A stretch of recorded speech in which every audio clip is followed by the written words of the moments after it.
네, 안녕하세요. 여러분들 반갑습니다. 금융과 에너지 업종을 누구보다 쉽게 알려주는 데이안 멘토 권혁철입니다. 오늘 재룡전기라는 기업 리뷰해 보도록 할 텐데요. 일단 여러분들도 아시다시피 재룡전기는 변압기를 제조 판매하고 있는 회사이죠. 현재 전 세계적인 광풍인 AI 산업으로 인해서 전선 수요가 급증하면서 이 구리값이 폭등을 하고 있는데요.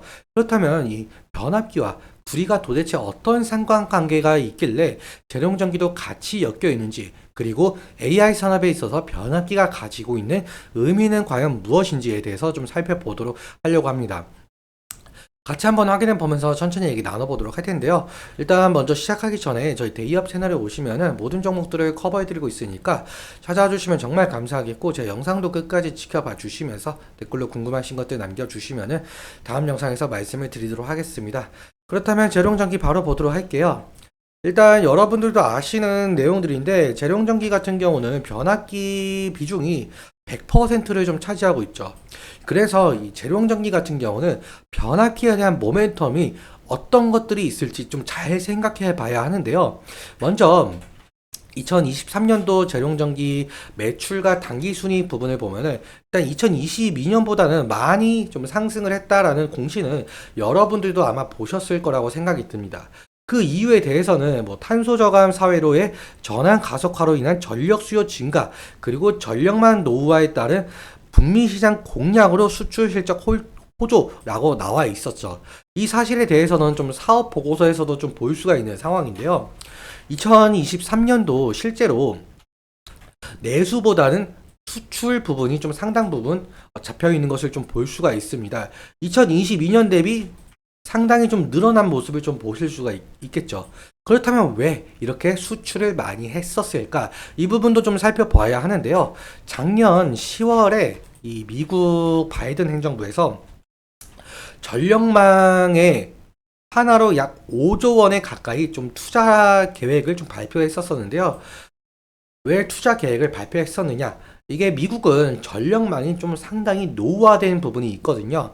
이 자료가 미국 에너지청에서 발표한 자료인데, 이 자료는 이 미국에서 변압기가 몇 년도에 설치가 되었는지 좀 알 수 있는 자료이거든요. 일단 변압기 수명이 약 30년 정도로 보고 있는데, 여기 보시면은 미국에서는 1960년대에서부터 1980년대까지 이 변압기가 상당히 좀 많이 설치되어 있는 것을 좀 볼 수가 있는 지표이죠. 그렇다면은 1960에서 1980년대에 많이 설치되었다 보니까 상당 부분 지금 변압기가 노후화되어 있다는 것을 좀 알 수가 있는 부분입니다. 여기에 더해서 이 북미 쪽에서 기후 변화로 인한 재난까지 겹치면서 전력망 취약성은 더욱더 좀 높아졌는데요. 여러분들 이 뉴스 한번 보셨을 거라고 생각이 드는데, 미국에서 올해 겨울에 그 말도 안 되는 북극 한파가 몰아쳤다라고 하지요. 실제로 이 북극 한파로 인해서 정전 사례가 보고됐을 만큼 전력망 노후화도 있는 상황인데, 재난까지 겹치니까 바이든 행정부에서는 이 전반적인 전력망 확충과 그리고 소규모 전력망 구축을 목표로 투자했던 상황이었습니다. 여기서 소규모 전력망이라는 것은 이 상위 전력망에서 전기 공급이 중단이 되더라도 예비 전력으로 전환을 하자라는 의미인데, 예를 들어서 우리나라도 마찬가지지만 뭐 주택 지붕에 태양광 패널과 에너지 저장 장치를 설치한 곳이 좀 상당히 많잖아요. 그러니까 이 에너지 저장 장치를 좀 설치해서 정전이 되더라도 이 각 가정에서는 전기 사용이 가능하게끔 만들자라는 취지였었죠. 이런 것을 바탕으로 실제로 재룡전기는 작년 12월 말에 166억 규모 변압기 공급 계약도 체결된 바가 있었었죠. 그래서 이 북미 전력 노후화 교체 수혜를 상당 부분 받을 가능성이 존재할 것이다 라는 것을 좀 알 수 있었던 부분이었고요. 그리고 또 한 가지 모멘텀 같은 경우, 일단 이 뉴스 함께 살펴보자면 이 북미에서 유럽까지 전 세계에서 이 K 변압기를 찾는다라는 헤드라인인데요. 한국산 초고압 변압기가 기술력에 더해서 가격 경쟁력까지 갖추면서 전 세계적인 러브콜이 좀 쏟아지고 있다라는 내용입니다. 사실 여러분들도 이 이유에 대해서 좀 아실 거라고 생각이 드는데, 2024년 전 세계적인 AI 산업 광풍으로 인해서 전력기기 수요가 급증하고 있는 상황이죠. 제가 그런데 이 AI 산업 같은 경우 전력을 좀 상당히 잡아먹는다. 그래서 이 전력 기업들 모멘텀이 될 가능성이 상당히 많을 것이다라고 제가 저번에 말씀을 드렸었는데요. 실제로 이 오픈 AI CEO인 샘 올트먼이 AI 시대에서는 좀 훨씬 많은 전력이 필요할 것이다라고 했을 정도로 현재 AI 데이터 센터 같은 경우 기존 데이터 센터에 비해서 3배에 가까운 전력 수요가 좀 증가하고 있다라고 볼 수가 있겠죠. 그렇다면 앞으로 AI 산업이 더욱더 발전을 하게 된다면 AI 산업은 전력을 상당히 잡아먹을 것이라고 좀 예측을 할 수가 있을 것 같은데요. 여기서 필요한 것이 좀 전력망 확충이다라고 볼 수 있을 것 같아요. 그렇다면 이 태양광이든 풍력이든 원자력이든 이 변압기는 꼭 필요한 존재가 될 수가 있을 것 같은데요. 왜 필요한 존재냐라고 해본다면 이 전기 같은 경우는 발전소에서 만들어지면서 이 일반 가정이나 회사까지 상당히 많은 과정을 좀 거치게 되어 있습니다.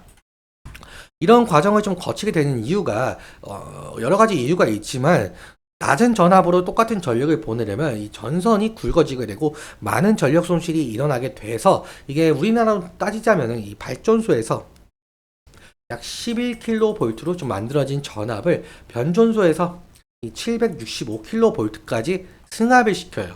이 변전소에서 활용하는 이 변압기가 또 따로 있겠죠.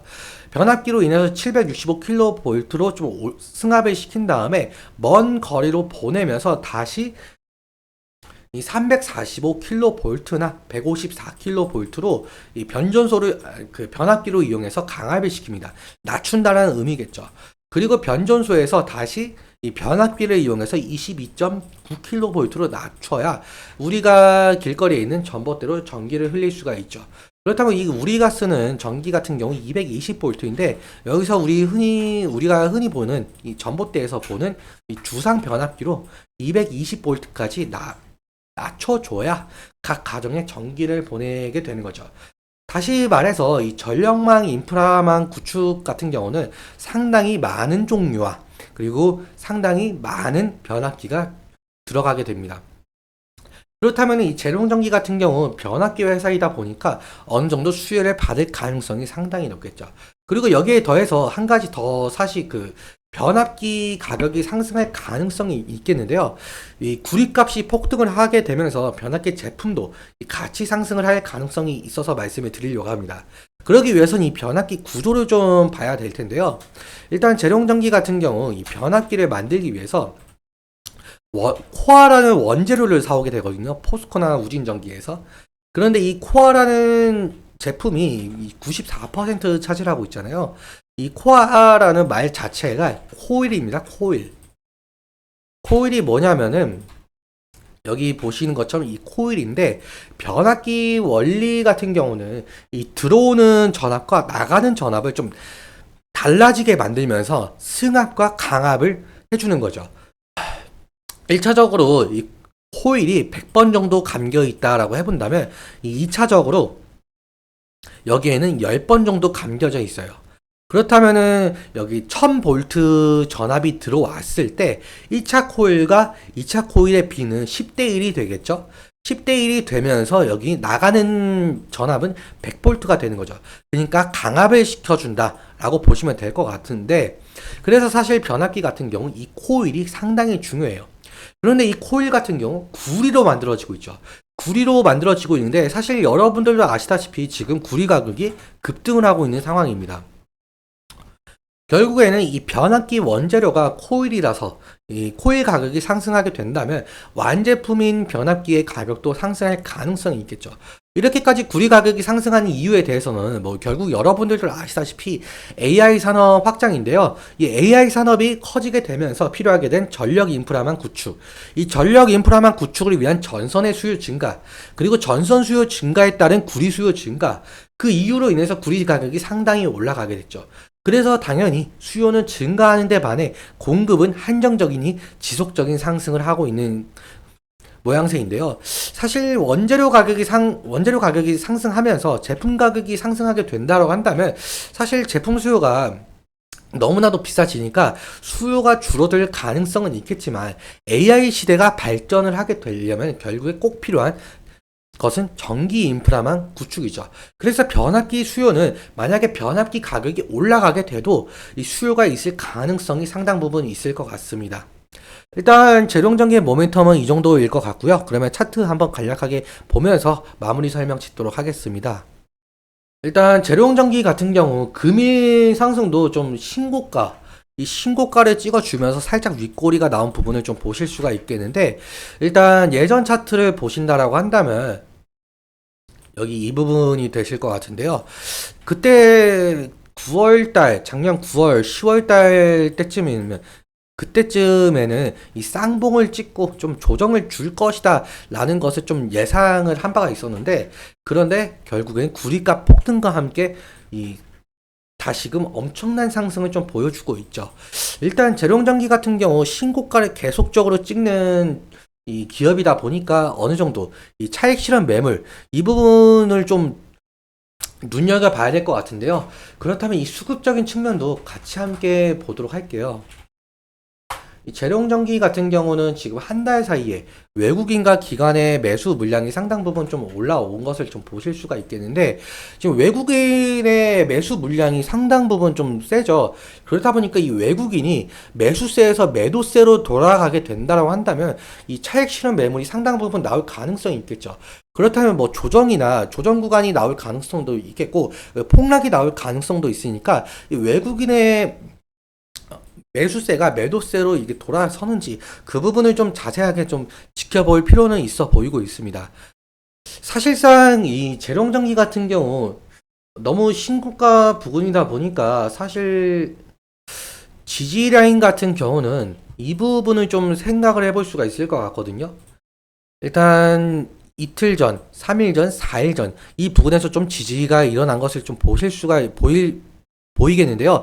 아무튼 이 부근을 좀 이탈을 하게 된다라고 한다면은 좀 리스크적인 관리는 필요할 수 있을 것 같다라고 말씀을 드리면서 오늘은 여기까지 말씀을 드릴 텐데요. 오늘 내용 여러분들께 도움이 되셨다면 구독과 좋아요 부탁드리고, 오늘 말씀드린 내용과 차트적인 부분에 대해서는 제 개인적인 견해가 있을 수밖에 없기 때문에 여러분들의 주관적인 견해와 함께 투자를 현명한 선택하셨으면 좋겠습니다. 오늘도 시청해주셔서 너무 감사하고 지금까지 멘토 권혁철이었습니다. 감사합니다.